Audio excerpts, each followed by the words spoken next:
Hi, my name is Brandon and I'm an alcoholic and addict in recovery. And today I want to talk about God's role in recovery. When I first quit drinking about 4 years ago, I was told that I needed to consider going to 12-step meetings. And I really pushed back against that because I didn't like the idea of being preached to, and I didn't like the idea of what I and so many other people call the God stuff. I didn't like the idea of bringing God into my life because I had worked so hard to push him away from my life. I considered myself an atheist, even though I had been raised in the Christian church, and I didn't really feel like my recovery, my sobriety needed God because I didn't feel like I needed God. Now, I'll give you a preview. I'm not going to use this video to tell you that you do need God. But what I'm going to tell you is that my perception of what God is and the place that he has in recovery was very, very different back then than what it is now. So fast forward a few years, I was still using pot and I had been using it quite a bit. Got into a very, very depressed and rock bottom type of place, and entered into a full-time residential treatment center.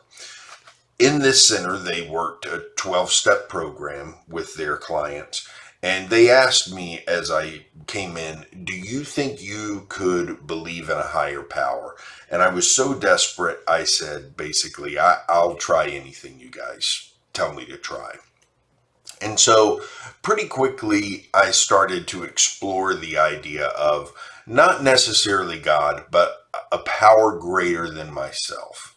And in this center, that's how it was presented to me. And it turns out that I had a bit of a misconception about the way this is handled in AA, and in that the idea of God in AA isn't necessarily a Christian God or even a monotheistic God. The idea is a God of your understanding. So it's God as you understand him. And the founders of AA even admit they only use the term God because that was a convenient term for what they were trying to get at. The idea is that you have to believe in something outside of yourself. You have to believe in something that is a greater power than your own power.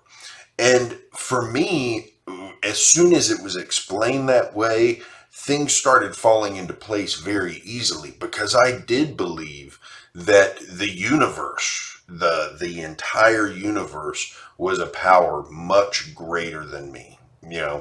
For a lot of my life, I've seriously doubted free will because of the way that I believe the universe works. Well, that fit in very nicely with what I was hearing in AA. And so I started to explore the idea of just the universe as my higher power. As time has gone on, I've continued to explore that idea, and I've incorporated prayer into it. And I have read as much as I possibly could about what is divinity, what is a higher power, what is love, where does humanity play into that? And I'm going to read really quickly from The Untethered Soul. This is the last part of the book where he touches a little bit on God, and he says some really cool stuff here. He says, hold on, lost my place. Imagine what would happen if you started feeling tremendous love for all creatures, for every plant, for every animal, for all the beauties of nature. Imagine if every child seemed like your own, and every person you saw looked like a beautiful flower with its own color, its own expression, shape, and sounds. As you went deeper and deeper, you would start noticing a phenomenal thing. You are no longer judging. The process of judging has simply stopped. There is just approaching and honoring. When there used to be judging, there is now respecting, loving, and cherishing. To differentiate is to judge. To see, to experience, and to honor is to participate in life instead of standing back and judging it. When you walk through a beautiful botanical garden, you feel open and light. You feel love. You see beauty. You don't judge the shape and placement of every leaf. The leaves are of all sizes and shapes, and they face every which way. That's what makes them beautiful. What if you felt that way about people? What if they didn't all have to dress the same, believe the same, or behave the same? What if they were like flowers, and however they happened to be seemed beautiful to you? If that happened, you'd get a glimpse of God. That's the best way to know God. Watch what happens to you as you get closer to Him. It's really the only way you can know anything about God. And what he's saying here is that, to know God is to love unconditionally, to stop judging your fellow man, to really enter this place where everything you see receives some sort of unconditional love from you rather than some judgment about what can make it better or what can make it right or what can make it fit your idea of what the world should be like. And so one of the things that I have really learned as I've gone through recovery is that my relationship with God, I'm not supposed to know exactly what God is. I'm not supposed to know exactly what my higher power is. The whole point of having a higher power for me is to explore that relationship and to draw closer to that higher power. And that's a lifetime relationship. That's going to happen my entire life. And so as time has gone on, I've been able to accept the idea that's presented in 12-step programs of a higher power. It's not the higher power that I was brought up to believe in the church. It's not a higher power that I've really been taught much about outside of just the things that I've explored myself and talked to some other people about.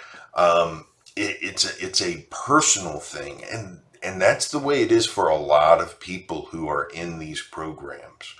So the reason I wanted to go over this today is to share that the God stuff in AA, look, the AA is an organization that was started in the United States in a period of time where the vast majority of people either were Christian or claimed to be Christian. So there is a lot of Christianity and Christian ideals inherent in the teachings of AA. And there are a lot of people still who have strong Christian beliefs and use that Christian God as their higher power in AA. Number one, there's nothing wrong with that. That's perfectly fine. But number two, there's plenty of room for other higher powers. And if you ever want to explore other higher powers, I would highly suggest this book, Came to Believe. I haven't read it yet, to be totally honest. I just got it in the mail a couple of weeks ago because it's the story of many AA members and their understanding of what a higher power is. And from what I understand, it's a great example of how you can find a higher power outside of the traditional God that you might have been taught about in Sunday school. So I'll read one last thing. He says, "So if God is love, what must it look like through those eyes? The eyes that are filled with infinite love and unconditional compassion." And that's what we're trying to draw closer to. The idea of a higher power is meant not only for us to get outside of ourselves and to square ourselves with the understanding that we're not the center of the universe, but also to help us understand the kind of virtues that we want to draw closer to in our daily actions. And if I look at God, if I look at my higher power as something that unconditionally shines on every aspect of creation, and I can do something to try to see creation through those eyes, then I'm just going to draw closer to that unconditional love, which is where I want to be. Because when I start judging people, when I start judging things and situations and trying to make the world fit my ideal model rather than letting the world be what it is, that's where I start getting all screwed up in here. And I've got to just accept things the way they are and then go beyond that and love things the way they are. And that's the only way that I feel like I can draw closer to the ideals my higher power represents. So that's it for The Untethered Soul. I love this book. I love this book. This is the second time I've read it, and every time I read this book, I have been filled with this peaceful, serene feeling as I go through it. It's just a great book. So highly recommend this book. Not 100% sure what we're going to read next. I will figure it out in the next 24 hours. I'll see you back here tomorrow morning with something new. In the meantime, have a great day.